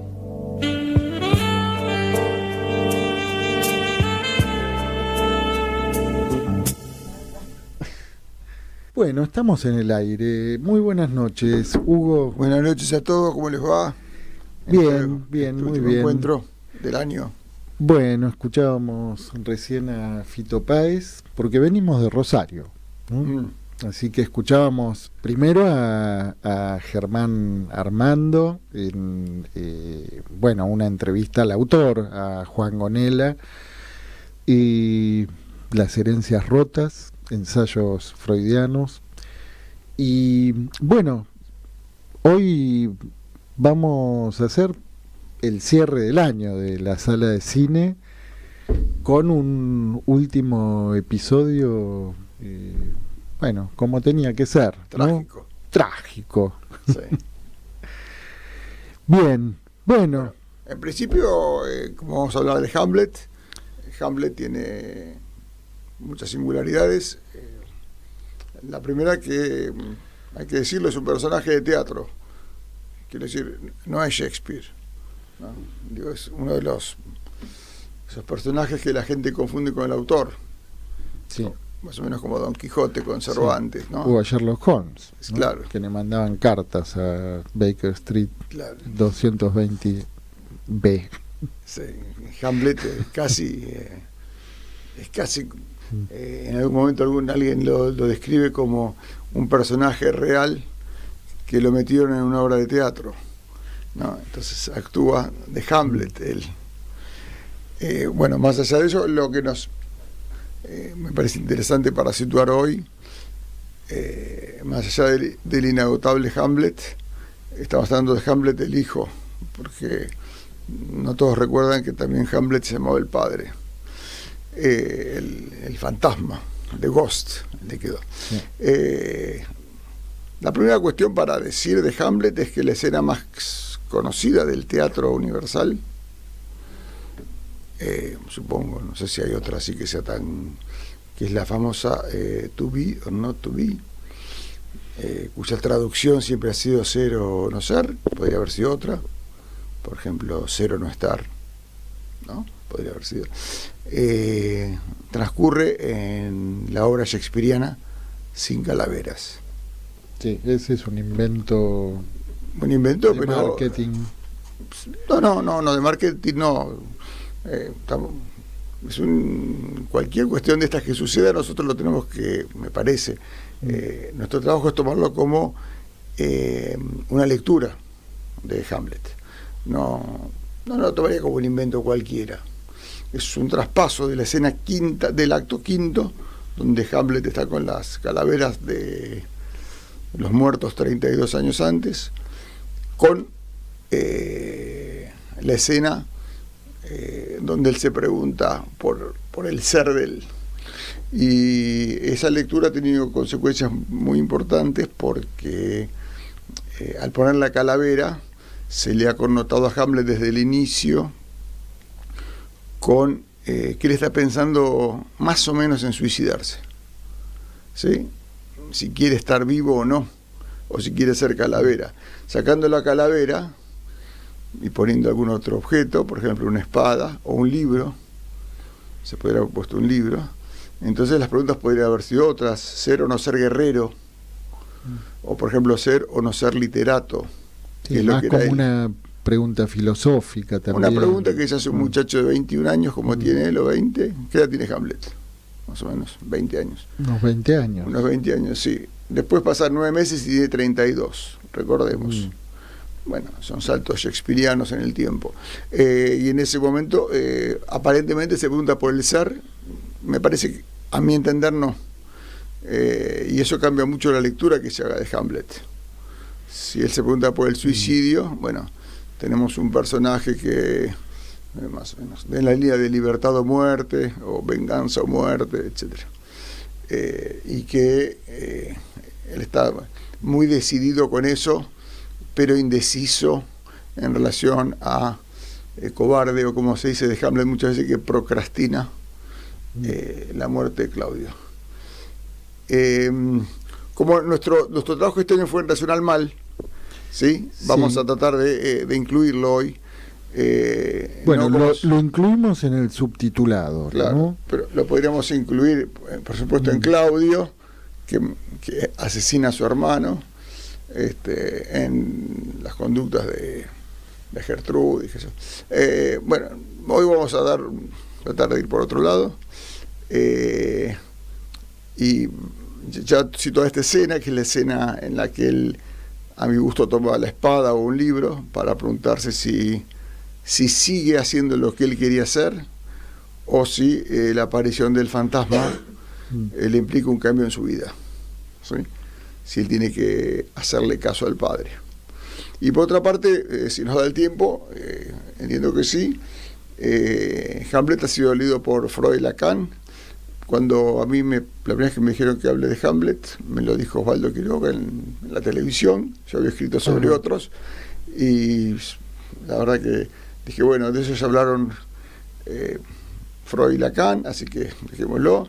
Siguió preguntando. ¿Qué puedo agregar, no? Claro, siguió agregando, y bueno, afortunadamente, empujado por eso, y bueno, por así, colegas como ustedes que hacen preguntas que uno dice, bueno, vamos a tratar de responder. Él preguntaba mucho por Ofelia, a ver si las lecturas que habían hecho Freud y Lacan correspondían con Hamlet.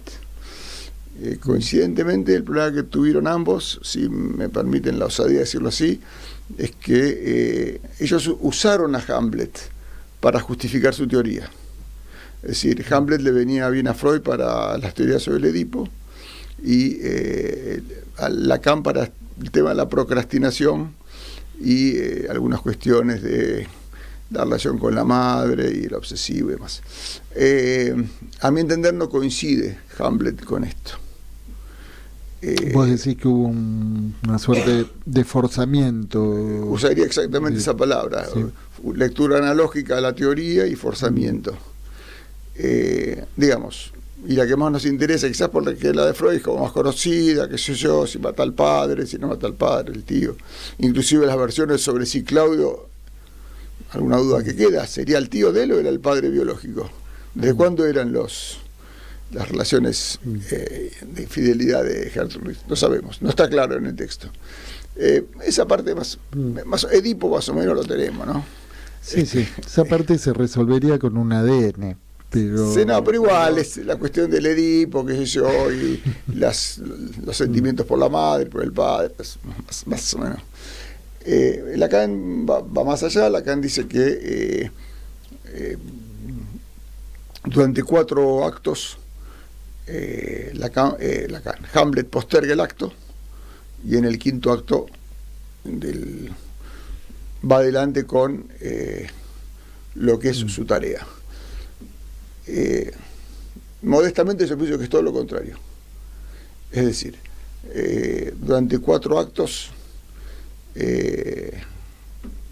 Hamlet encuentra el modo de no llevar adelante un acto que no le es propio, que le es impuesto, que efectivamente le es impuesto. Bueno, imaginemos que uno se despierta de noche y se entera por un fantasma que le dice que al padre de uno lo mató el vecino, ¿sí? Difícilmente uno vaya a matarlo el día siguiente, ¿sí? Haría alguna investigación, no. Tiene esa idea y entonces la pondría a prueba, empezaría a estudiarla, inclusive como hacía Columbo, era el título que yo le puse del trabajo de Hamlet, que era Columbo, ¿no? Un Columbo de 1600. En el sentido de que quiera estar seguro. Tiene bastantes pruebas de que debe ser Claudio, y le cree bastante porque le cierran bastantes cosas a él. No está seguro, tiene dudas. Lo quiere hacerlo, es lo que la ratonera es para que aparezca que realmente fue Claudio. Lacan dice de esa escena que inclusive se disfraza de sobrino, entonces queda identificado y entonces se demuestra que él no se anima. Al contrario, es decir, como él tiene un plan, que es que Claudio muestre, ¿sí?, la conciencia del rey, la ratonera. Al hacerlo saltar, ¿no? Para hacerlo saltar, la obra tiene que tenerlo, digamos, como si fuera una sesión. Hable de cualquier cosa para que uno lo encuentre, ¿sí? Aunque sea, no importa que hablemos. Si uno está atento, no habría problema en que en la sesión se hable de fútbol, de política o del color del árbol. Porque, al contrario, en la medida que alguien habla ligeramente, es más probable que alguno irrumpa por ahí, que es lo que hace Hamlet. Una vez hecho eso, Claudio aparece, irrumpe, dice, él inclusive le dice a Horacio, míralo, ¿sí? Anticipémonos, aunque sea rápido. Horacio es Shakespeare. Horacio es como Shakespeare metido en la obra. Por eso Hamlet le va a pedir al final a Horacio que no se suicide para que cuente la historia. Que cuente la historia es Shakespeare. Así que parece que alguna relación tienen ellos. Algunos piensan que se confunde a Shakespeare con Hamlet. Yo creo que habría que confundir a Shakespeare con Horacio, si es para confundirlo. Pero bueno, una vez que transcurre la escena esta, en la cual, en la ratonera, en la cual Claudio habla, Claudio se va a confesar, ¿sí? Y Hamlet tiene la oportunidad de matarlo ahí. Está con un cuchillo y, dado una indicación del padre, que él había muerto en la flor de sus pecados, y si él lo mataba en ese momento a Claudio iba al cielo y el padre habría ido al infierno, porque se murió sin confesarse. Fue una indicación específica del padre. Sin embargo, que es el personaje que hoy... Le marca los tiempos, ¿no? Sí. Entonces ahí aparece el personaje que hoy tenemos en el título. El público quiere que Hamlet lo mate a Claudio. El público no puede esperar. Como a la manera, no sé si lo viste, ese capítulo de Black Mirror, El odio nacional. A ver, adelante. Y en donde se vota, ¿no? Anónimamente, quién es la persona más odiada. ¿No? Es el capítulo de las abejitas de Black Mirror, ¿no? Las abejitas mecánicas. Entonces la gente vota al más odiado y bueno, al cabo de 24 horas que dura la votación, se lo ejecuta. ¿Cómo se lo ejecuta? Se le manda el enjambre de abejitas que se le meten en una orejita y le revientan el cerebro, por ejemplo. ¿No? El público pide eso, rápidamente pide venganza. ¿Sí? Es decir, el público cree en fantasmas, alcanza con que, y ahí tenemos una idea de cómo funciona el público frente a la noticia, ¿no? Bajo la frase que no dijo el ministro de Difusión alemán, no la dijo él, que es miente que algo queda. Viene de otro lado. La escuché en algún lado esa frase. Pero no fue dicha por quien dice que fue dicha. ¿Por quién? No sabemos quién la habrá dicho primero, ¿no? Pero no fue él. No fue él. Pero efectivamente, más que miente es algo queda de los rumores. Inclusive puede decirse, bueno, detrás de eso algún núcleo de verdad hay. Y entonces el público inmediatamente, durante toda la obra, lo empuja a Hamlet a matar al tío. A mi entender, el deseo de Hamlet, si es lo que nos interesa como analistas, era por un lado esto que es la ratonera, porque la ratonera aparte incluye lo que a Hamlet más le interesa. La obra de la ratonera es una obra donde Hamlet agrega partes para que aparezca eso, es decir que ahí él es un guionista de teatro. Sí. Quizás por eso vi la Él interviene el texto, el guión. Claro. Entonces, si interviene el texto como es autor. Es autor de un texto literario, que es lo que él estudiaba por otra parte hasta ese momento. ¿Sí? Entonces, razonablemente, la obra hubiese terminado en un punto posible, más moderno. Claudio salta, ¿sí? Y se lo considera como una prueba, un modo de haberse declarado culpable. La policía interviene y se lo lleva. Sí, no hace falta que lo mate. No hace falta. Pero para el padre, para el fantasma de Hamlet, el padre tomándolo como el fantasma del padre, es insuficiente eso. Él quiere la venganza. ¿Sí? Hasta el cuarto acto, Hamlet lo aguanta. Aguanta las presiones del padre. Sin embargo, por presión del padre, él se va a Inglaterra durante esos 9 meses, que ya dijimos que son 12 años, pero bueno, no importa cuánto. Es lo mismo, más o menos. Más o menos, no importa. Se va ahí a aprender a espadear, porque en Dinamarca no había guerra desde justamente el día que nació él. No hubo más guerras. Fue la guerra contra Fortinbras, que el padre, y es ajeno completamente al campo de batalla. Y vuelve de Inglaterra sabiendo manejar las espadas. ¿Sí? Todo ese tiempo, sean 9 meses o 10 años, que eso sí me parece que para el público sí me parece que puede ser interesante, todo ese tiempo es un acting out.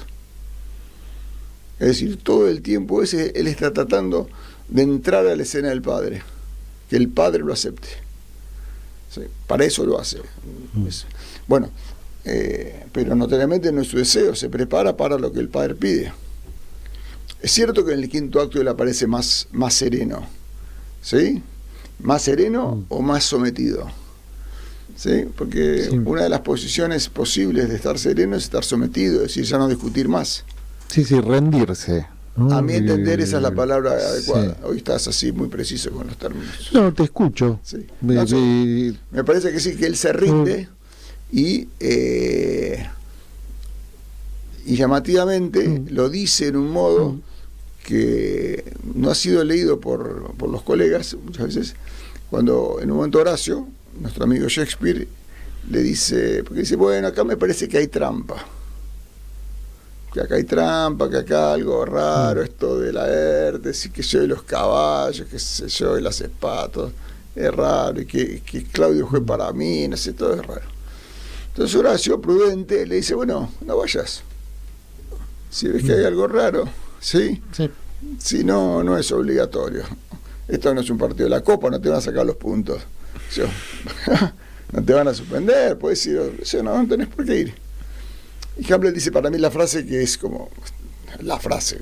Hay muchas frases en el texto de mucha relevancia, pero dice una que me parece que dice, sería cosa de mujer no ir. Es decir, mujer puede leerse como cobarde, obviamente. Con la versión que tenemos nosotros de la palabra que se usa para cobarde es marica, ¿sí? Con las connotaciones que tiene de homosexualidad, así que hay todo un deslizamiento de no llevar adelante lo que se le pide que lleve con una posición por lo menos poco viril. Se trata de ser viril ante el padre.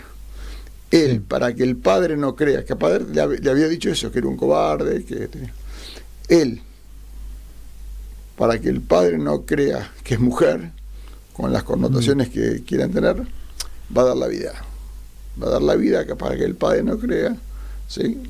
Sí, sí. Bueno, a mí me parece que eso es un gran paso del acting out en el que estaba al pasaje al acto. No porque se suicide, sino porque pierde las coordenadas completas de su vida. Sí, sí, queda entrampado en la confrontación con el padre. Sí, ¿no? y por eso va a morir. ¿Sí? Está dispuesto a morir por eso. Está dispuesto a morir por eso en lugar de suicidio de un psicoanalista. Dice, bueno, ya sabe que es el tío, ¿qué va a hacer? ¿Qué va a hacer con eso? Vamos a ver cómo sigue estudiando literatura y con Ofelia. Y dos, pregunta que el analista podría haber dicho, bueno, pero eso no son problemas de su papá con su hermano. Sí, ¿por qué se va a sacrificar por eso? ¿Por qué se va a meter con eso? ¿Usted qué tiene que ver con eso? ¿Qué sabe lo que pasaba ahí entre su hermano y con Gertrude y su mamá? ¿Qué es eso? ¿Será, no? Eso de estar metido en las cuestiones ya no de los padres, sino en extensión, ¿no? Sí. De la parentela. Y entonces él va a dar la vida para que el padre no crea. Hasta el cuarto acto lo aguanta al padre. ¿Sí? Lo aguanta, se va a Inglaterra, es astuto, cambia la carta, hace muchas maniobras para eso, ¿no? No se puede decir que sea un cobarde. En la obra él mata unos cuantos. ¿Sí? A Polonio lo mata sin mucho problema, pues está atrás de los cortinados. Lo mata haciendo algo incorrecto. La gente, el público, que es el que es nuestro amigo de hoy, que en muchas series, muchas películas representa el mal, porque el deseo pueden poner en el personaje esos deseos sádicos fácilmente, que lo lleve adelante el otro. Sí, sí, sí. Sí, que parece un recurso muy interesante, bueno, en este caso de parte de Shakespeare, ¿no? Pero sí, pasar rápidamente del yo lo mataría a que lo mate él. Sí, sí, sí, sí, pero además el implicar, ¿no? Al público, ¿no? Y despertar el odio, ¿no? Despertar el asesino que todo espectador puede tener. Claro, ¿no? Sí. Más hay algo de eso en juego, ¿no? Sí, el asesino, por un lado, porque esa es la pareja parental combinada. El asesino que viene al lado del padre, sí, y cierto sentimiento maternal de cuidarlo a Hamlet, supuestamente, ¿no? De protegerlo, y para protegerlo que se transforme en un asesino, ¿sí? Para protegerlo de los males. Esa canción de Nacha Guevara que había que con el odio arrasaremos, 100.000 bombas le pondremos, ¿sí? Vamos a asesinar al odio con bombas y fusiles. Sí. Esa es buenísima. Esa canción es muy buena, sí, va. Acá también. Hoy hablábamos de eso, ¿no? Vamos a asesinar a Claudio asesinándolo. Asesinar, vamos a sacarnos al asesino, vamos a meter a otro asesino. Porque lo que se le pide a Hamlet es que sea un asesino. Es decir, que vaya con un cuchillo cuando el tipo está rezando y lo mate, ¿sí? Y bueno, pero ahí es como que no quedan, parece que no quedaran muchas alternativas, ¿no? O es un asesino o es un boludo. Sí. O, ¿no? Es mujer. Perdón, ¿no? Perdón por la palabra yo diría, asesino. Asesino o mujer. Es que bueno, sí, queda feminizado. Es lo que dice el texto. Sí. Me parece que haber seguido el texto ha hecho que Freud lo pensara en relación a Edipo y Hamlet le convenía para sus teorías sobre la procrastinación. Que, bueno, hago un paréntesis, porque en general los tres casos de neurosis obsesiva más conocidos en la historia, que son Hamlet, que bueno, una obra de teatro, Jesucristo, que es un personaje supuestamente existente, y El hombre de las ratas, que sí, que se vivió de verdad. A los tres se los piensa dudando, y yo pienso que ninguno de los tres tiene ninguna duda. Los tres van adelante. Y ese es el problema que tienen. Es decir, la neurosis obsesiva está mucho más complicada por la compulsión que por la duda. El hombre de las ratas, que se supone que tenía dudas, no sé, acá tenemos público femenino, así que podrán contestar mejor. El hombre de las ratas le ofrece insistentemente casamiento durante varios años a Gisela. No sé si muchas mujeres tienen esos ofrecimientos de un mismo hombre de varios años.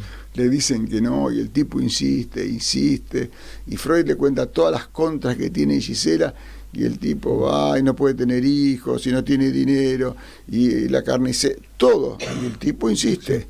Yo no lo veo dudoso, ¿no?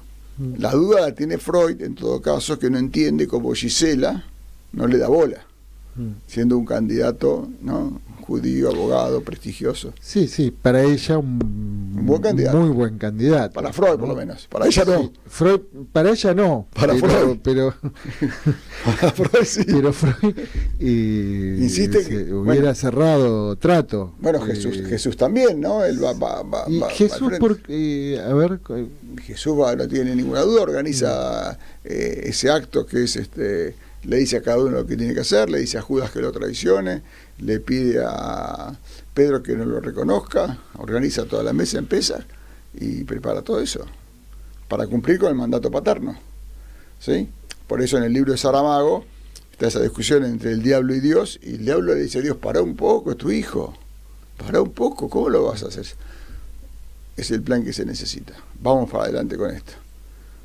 Sí. Mi padre me dijo. Sí, eso amerita un programa para el está año bien, que viene. Pero tenemos, en todos los casos, mi padre me dijo. Sí. Mi padre tiene una deuda con las carniceras, entonces el hombre de las ratas va para adelante. Mi padre me dijo que mate a Claudio. Mi padre me dijo que me entregue. Y los tres se terminan entregando, uno en el campo de batalla, otro... Sí, lo que no vacila es el imperativo, ¿no? Bueno. Porque como todo imperativo, ¿no? Está bien, pero si vacilara no sería un imperativo. Pero si el sujeto es el imperativo en un momento, entonces lo encarna, claro. Entonces el sujeto no vacila. Claro. No los pondría como nosotros pensamos que es lo más significativo de la neuroobsesiva en estos casos. Otros casos son otros casos. No, claro. Y lo más significativo es esta... es ese modo logrado, ¿no? Y sí, ese modo logrado, sí, exacto. Es decir, fallido por lo logrado.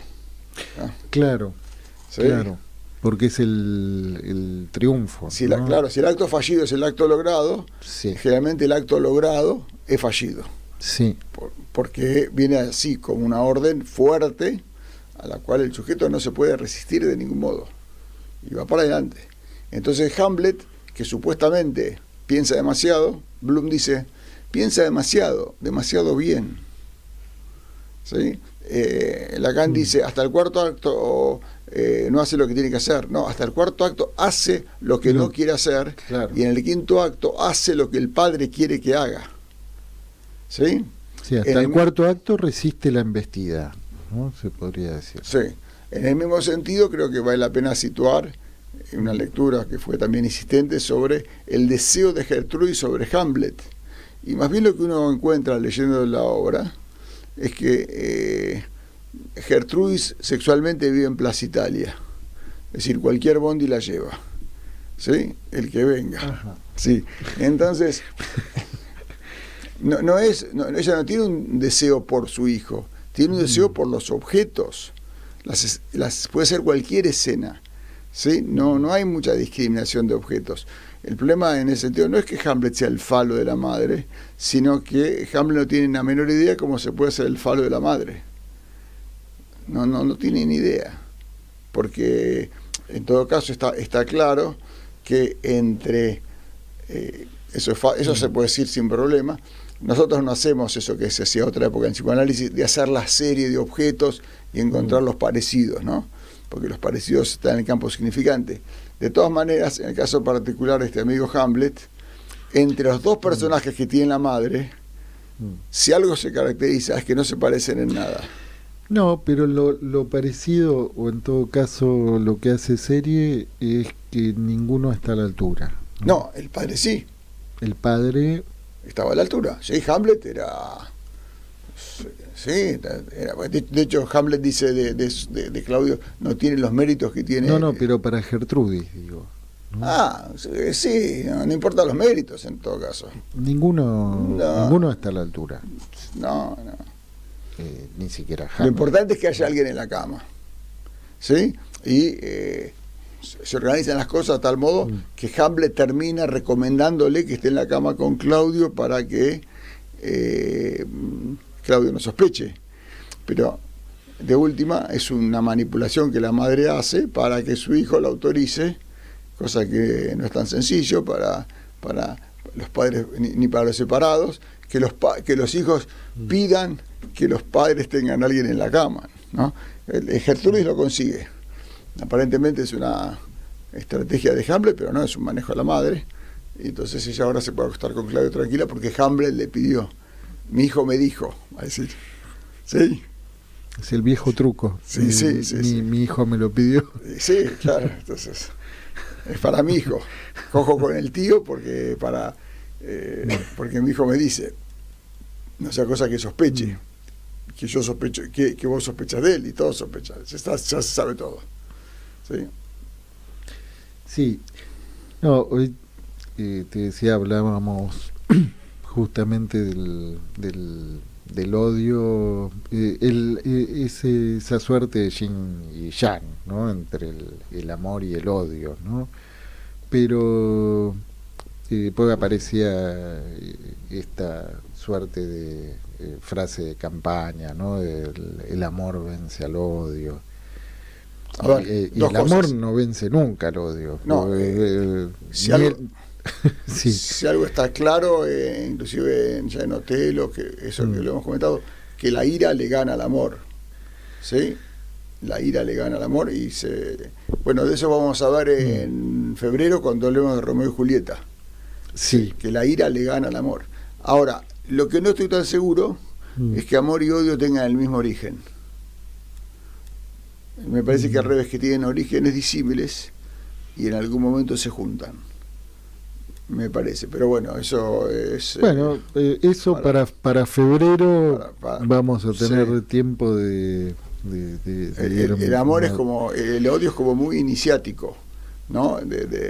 Por efecto del principio del placer, de lo que se rechaza. El rechazo es como lo primero. Sí. Lo odio. Todavía no lo quiero. Después, en todo caso, el querer es más una estrategia para quedarse con el objeto, ¿no? No sé si te acordás lo que decía Freud de lo que era la vida de pareja, de dónde viene la vida de pareja, la vida matrimonial, el amor. Es algo que se inventó, entre comillas, decía Freud, porque era muy, muy trabajoso conseguir un objeto sexual, cada vez otro objeto sexual. Sí. Entonces, en lugar de estar ahí todas las noches a cazar mujeres, sí, a pelearse con todo el mundo. Y así, cada noche, bueno, uno es un optimista, cada 2-3 días, digamos. cada verano. Cada verano. Claro, decía un chiste que mandaba otro día se dice que un hombre tiene 100 relaciones sexuales por año. ¡Qué diciembre que nos toca! Sí, eso. ¿Sí? Bueno, justo hoy es 1 de diciembre, así que bueno. Es el momento de ponerse al día. Muchachos y muchachas, es el momento. Así que el amor podría tener un origen más especulativo, ¿no? Más, como decía Lacan, de Roger Foucault, algo que tiene como para otro beneficio. Después cobro como cierto...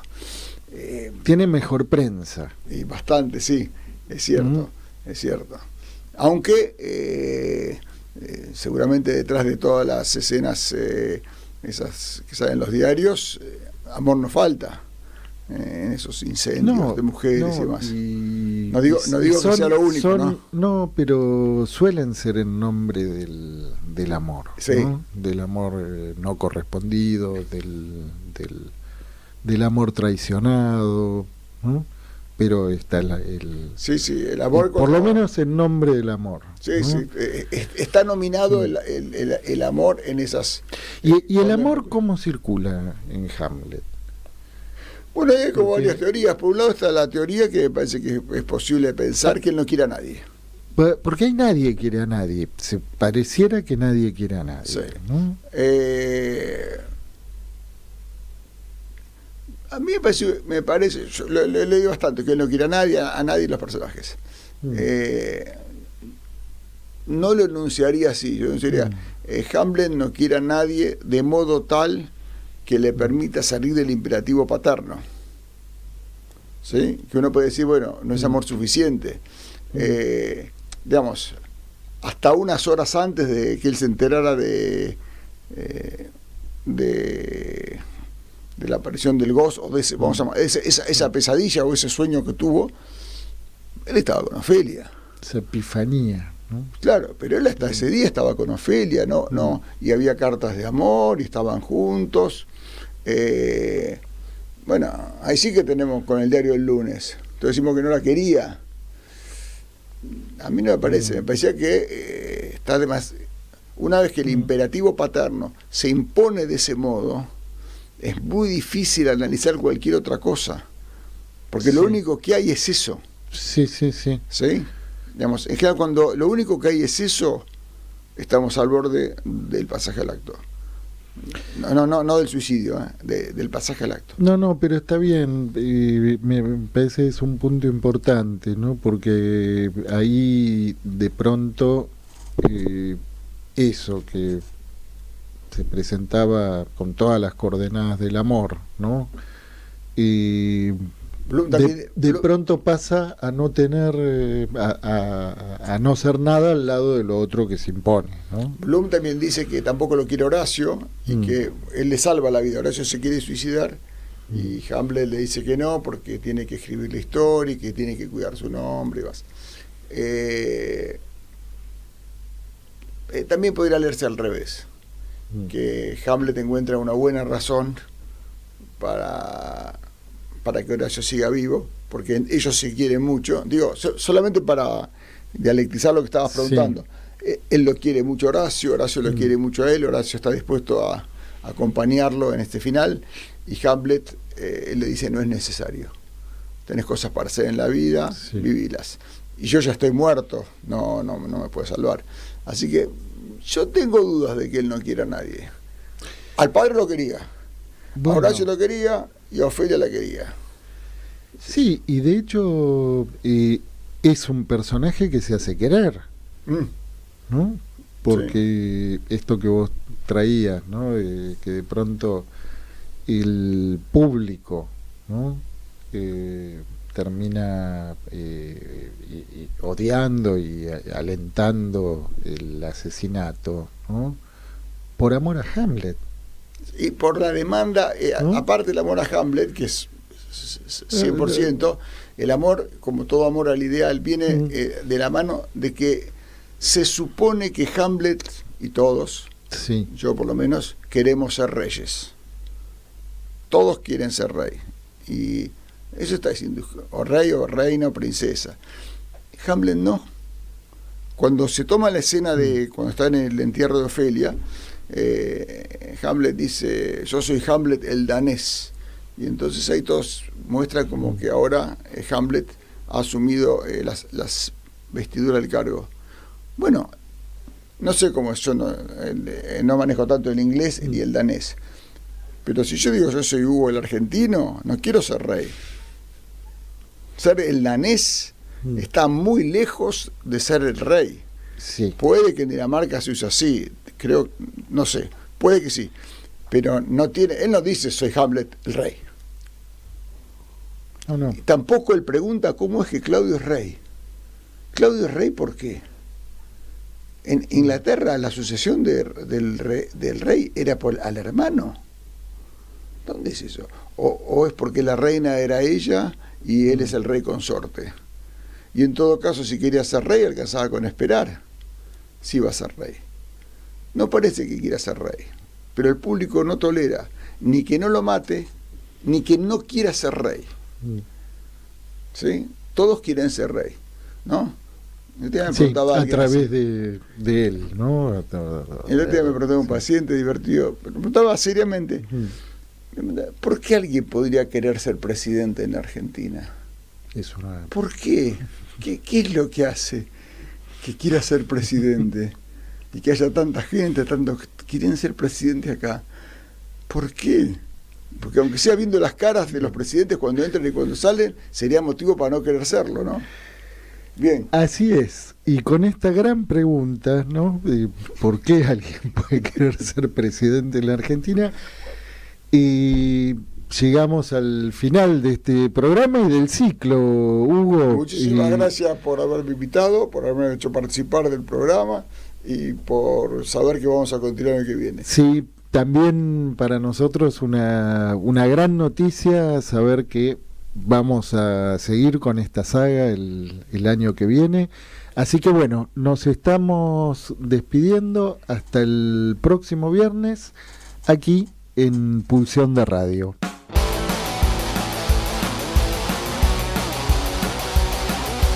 Pulsión. Pulsión de Radio. Un programa donde la cultura late y el inconsciente nunca falta a la cita.